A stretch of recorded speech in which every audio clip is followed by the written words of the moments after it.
So, Professor Craig, you can have objective morals because it is objectively the case that behaving this way is the only way to have a stable, thriving, flourishing society. So there is an objectivity to morals without God? That just is to say that the herd morality that has emerged among Homo sapiens has utility in the struggle for survival.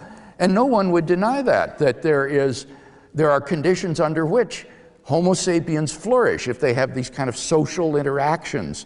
But that's true also of pigs, of elephants, of any kind of... We can also think about the consequences of actions, and that's the difference. It's not just red and tooth in claw. It's our being able to reflect upon what's going to happen. No group of pigs has invented its own national health service. Well, because we can see that it's socially cohesive. The antisocial person who rejects the values that you're suggesting isn't on this view doing anything objectively wrong. He's just going contrary to the social mores that have developed. But there isn't any sort of binding nature on this, these social mores apart from what the people themselves think. That's why they're so different in different parts of the world. Exactly, and that lands us in socio-cultural relativism, as I said.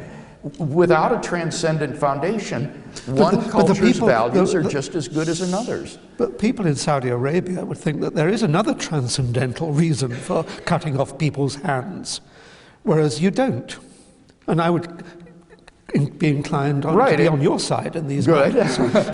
Good, but then on an atheistic view, it's very difficult to see why these Islamic radicals are wrong. They just have a different... Because, no, if I were to try to summarize my own modus operandi, it would be that I do not want to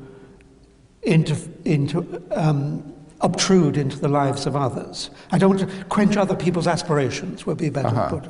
Now, I agree that leads you into all sorts of questions about universalism, because I think it was probably quite good of me, actually, to have interfered in the life of Adolf Hitler.